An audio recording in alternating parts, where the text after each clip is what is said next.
बिस्मिल्लाहिर्रहमानिर्रहीम। अस्सलाम वालेकुम नाज़रीन, मैं हूं अशमत बलोच और आप देख रहे हैं अपना फेसबुक और यूट्यूब चैनल। नाज़रीन, आज हकीकी आज़ादी मार्च का तीसरा रोज़ा है। इमरान खान मुसलसल इस्लामाबाद की जानिब पेशकदमी कर रहे हैं। इमरान खान की मकबूलियत का अंदाज़ा और लोगों की दिलचस्पी का अंदाज़ा आप इस बात से लगा सकते हैं कि इमरान खान को 2 दिन सिर्फ़ और सिर्फ लाहौर डिवीज़न से निकलने में लगे हैं। आज इमरान खान ने अपने सफ़र का आगाज़ मुरीद से किया और इमरान खान आज बढ़ेंगे सादों की जो कामुकी का इलाका है, जो गुजरांवाला के इलाके हैं, यहाँ से होते हुए इमरान खान इस्लामाबाद की जानिब बढ़ेंगे। लेकिन इमरान खान का जिस तरह इस्तकबाल किया जा रहा है, जिस तरह हज़ारों के हिसाब से लोग इस वक्त काफ़िले में शरीक हैं, लॉन्ग मार्च में शरीक हैं, एक बात तो तय है कि एक तरफ एस्टेब्लिशमेंट है, एक तरफ PTM है और एक तरफ अवाम है। इमरान खान जो लोग कहते थे कि लोग इस लॉन्ग मार्च में शिरकत नहीं करेंगे, इमरान खान का साथ नहीं देंगे, वो आप देख लें जिस तरह हज़ारों के हिसाब से इस वक्त जहाँ इमरान खान पहुँच रहे हैं, लोग फूल निछावर कर रहे हैं, फ़कीदुल मसाल इस्तकबाल कर रहे हैं। लेकिन दूसरी तरफ नाज़रीन बात करें PDM हुकूमत की जानिब से, जिस तरह वो बोखलाहट का शिकार है, जो 27 किलोमीटर वफाकी हुकूमत उनके पास है, वो इस वक्त शदीद परेशान है। उनके हरबे आप देख लें, अंदाज़ा लगा लें, जिस तरह मीडिया को प्रेशराइज़ किया जा रहा है पैमरा की जानिब से, तमाम जो TV चैनल्स हैं उनको अहकामात जारी कर दिए गए हैं कि आप इमरान खान जहाँ पे भी तकरीर करेंगे वहाँ आप लाइव ना दिखाएं और कम से कम आप इस लॉन्ग मार्च को कवरेज दें।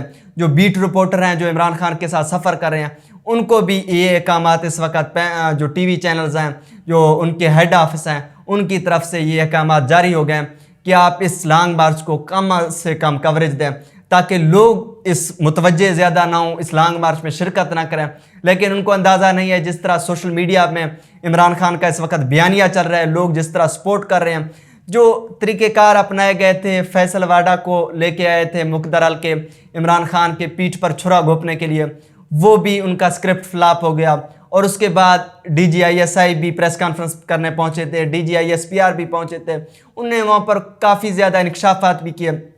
उनको यकीन हो गया था कि शायद हम जब प्रेस कॉन्फ्रेंस करेंगे, अगर फैसल वाडा का प्रेस कॉन्फ्रेंस फ्लॉप हो गया, उनमें हम कुछ गलतियां कर बैठे हैं, शायद अब इस बयानिए के बाद, इस मौक़िफ़ के बाद, इस प्रेस कॉन्फ्रेंस के बाद लोग हमारी बातों में आकर इस लॉन्ग मार्च का हिस्सा नहीं बनेंगे। लेकिन वो बयानिया भी अवाम की जानिब से जो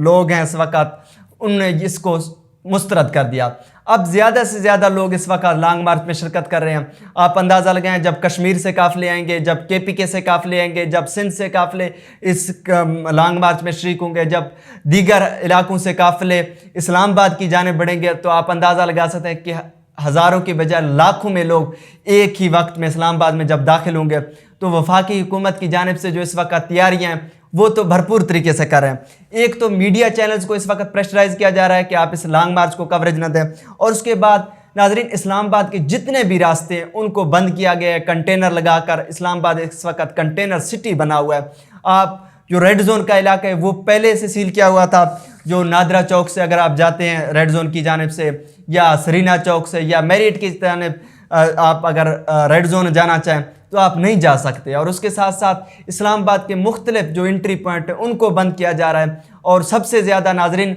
एक चीज़ आप नोट कर लें, अगर आप इस्लामाबाद की जानिब बढ़ रहे हैं, इस्लामाबाद जाना चाहते हैं, अगर आपका वहाँ पर कोई करीबी दोस्त है तो आप ज़रूर जाइए। अगर आप इस ख्याल से जाएंगे कि हम किसी होटल में रिहाइश रखेंगे या हम किसी गेस्ट हाउस में ठहरेंगे, ये अब नामुमकिन बात है, क्योंकि इस्लामाबाद पुलिस की जानिब से मुख्तलिफ होटल्स मालकान को, मुख्तलिफ गेस्ट हाउस मालकान को ये अहकामात जारी कर दिए, ये आर्डर बाकायदा तौर पर रिटन फॉर्म में जारी कर दिए हैं कि आप किसी भी गैर मुकामी शख्स को यहाँ पर रिहाइश नहीं देंगे, उनको नहीं ठहरेंगे। अगर आप इस तरह का कोई काम करेंगे तो हम आपके खिलाफ भरपूर कार्रवाई करेंगे। इस वक्त नाजरीन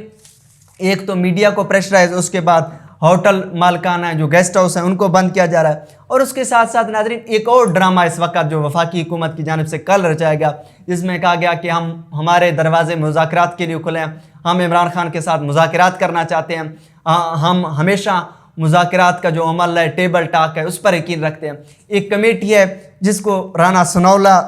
हेड कर रहे हैं, लीड कर रहे हैं। आप फिर अंदाज़ा लगाएं कि वो किस हद तक वो सीरियस लोग हैं इमरान खान से मुज़ाकरात करने के लिए। जो नाम कमेटी में डाल दिए गए हैं, जो शामिल कर दिए गए हैं, वो आपके सामने रख देता हूँ। इसमें राना सनौला हैं एक तो लीड करने वाले, उसके साथ साथ इयाज सादिक शामिल हैं, ख्वाजा साद रफ़ीक हैं, قمر زمان قائر ہیں پیپلز پارٹی کے، خالد مقبول صدیقی ہیں، میاں افتخار ہیں، اور اس کے ساتھ ساتھ مولانا اسد الرحمان ہیں جو مولانا فضل الرحمان کے بیٹے ہیں، مریم اورنگزیب صاحبہ ہیں، خالد مگسی ہیں، طارق بشیر چیمہ ہیں، اور اس کے ساتھ ساتھ آغا بلوچ ہیں۔ یہ لوگ اگر وفاقی حکومت کی جانب سے یہ موقف جاری کیا گیا، اگر عمران خان مذاکرات کرنا چاہتے ہیں، واقعتاً مذاکرات کرنا چاہتے ہیں، تو ان لوگوں سے مذاکرات کریں۔ ناظرین، عمران خان کا تو روز اول سے شروع دن سے ایک ہی موقف ہے کہ جو فی الفور الیکشن عمران خان چاہتے ہیں اور الیکشن کی تاریخ کا اعلان کر دیں، اس کے بعد ہم آپ کے ساتھ بات کرنے کے لیے تیار ہیں، آپ جہاں بھی چاہیں۔ عمران خان ہمیشہ یہ بات کرتے ہیں کہ دروازے ہمیشہ سیاست کے لیے اور مذاکرات کے لیے کھلے رہنے چاہیے، اور کل فواد چودھری نے بھی جب یہ وفاقی حکومت سے بیانیہ جاری کیا گیا کہ ہم نے کمیٹی بنا دیا، تو اس کے بعد فواد چودھری نے بھی ایک نہلے پہ آپ کہتے ہیں دہلا کا کام کیا ہے۔ انہوں نے کہا کہ آپ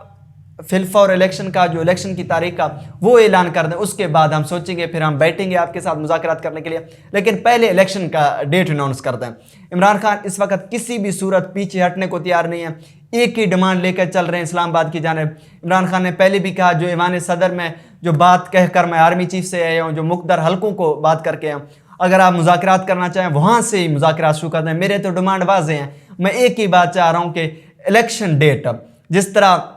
امپورٹنٹ حکومت کو رجیم چینج آپریشن کے بعد، تحریک عدم اعتماد کے بعد جس طرح کے لوگوں کو مسلط کیا گیا، ان کا ایک ہی مطلب آپ کہہ سکتے ہیں اس وقت عمران خان کو نکالنے میں بیان یہ تھا کہ عمران خان معیشت کو بہتر نہیں کر رہے، مہنگائی میں اضافہ ہوا ہے۔ تو اب یہ لوگ جس طرح 5 مہینوں میں آئے ہیں، آپ کے سامنے جس طرح انہوں نے ملک کا معیشت کا بیڑا غرق کیا ہے، اپنے کیسز ختم کروائے، سوائے کیسز ختم کروانے کے انہوں نے آ کر کچھ نہیں کیا۔ ان کے پاس نہ، اگر آپ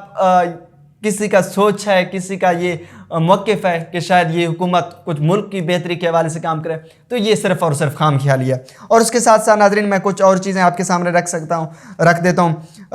صرف بول نیوز اس وقت کوریج کر رہا ہے، باقی تمام چینلز ہیں وہ کوریج نہیں کر رہے، اور اس کے ساتھ ساتھ میڈیا پر بھی کافی زیادہ دباؤ ہے۔ عمران خان جس وقت اسٹیبلشمنٹ کے بارے میں بات کرتے ہیں، مقدر حلقوں کے بارے میں بات کریں، اب یہ ہونا تو یہ چاہیے تھا D G I S P R, D G I S I کے پریس کانفرنس کے بعد یہ لوگ بھی عمران خان کا جو موقف ہے وہ میڈیا کے سامنے آنے دیتے۔ عمران خان نے کل آرمی چیف کو بھی مخاطب کر کے کچھ بیانات جاری کیے، اور اس کے ساتھ ساتھ دیگر مقدر حلقوں کو پیغام دیے، جس طرح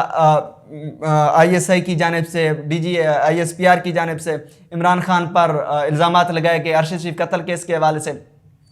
تو عمران خان نے کہا کہ اگر آپ ثبوت ڈھونڈنا چاہتے ہیں، اگر آپ یہ چاہتے ہیں کہ صاف اور شفاف تحقیقات ہوں، تو آپ ان کی والدہ سے جا کے ملیں، وہاں پر کافی زیادہ ان کے پاس ثبوت بھی موجود ہیں، شواہد بھی موجود ہیں، جن لوگوں نے ارشد شریف کو مجبور کیا باہر جانے کے لیے، اور ایک طرف کہتے ہیں کہ ہم صحافیوں کو پریشرائز نہیں کر رہے، ان پر دباؤ نہیں ڈال رہے۔ تو آپ کے سامنے جس طرح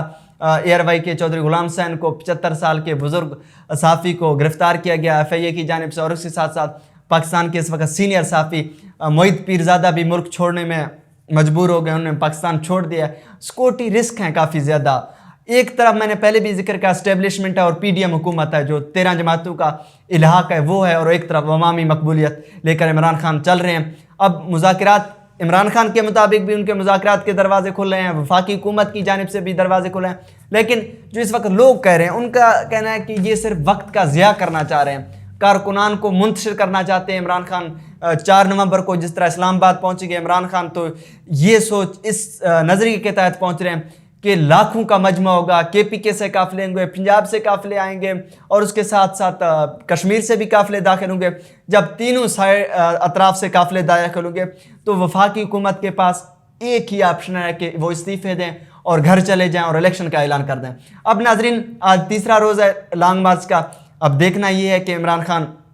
کے ساتھ کس طرح آگے لوگ جڑتے ہیں، آگے قافلوں میں لوگ شامل ہوتے ہیں، اور کس طرح عمران خان اس موقف کو، اس نظریے پر قائم رہ کر اس وفاقی حکومت کو گھر بھیجنے میں کامیاب ہوتے ہیں۔ اب اس کے لیے ہمیں تھوڑا انتظار کرنا چاہیے، اور جس طرح کے فیصلے ہو رہے ہیں، جس طرح اندرون بیک ڈور رابطوں کے حوالے سے بھی خبریں ہیں، فی الوقت اجازت دیجیے، اللہ نگہبان۔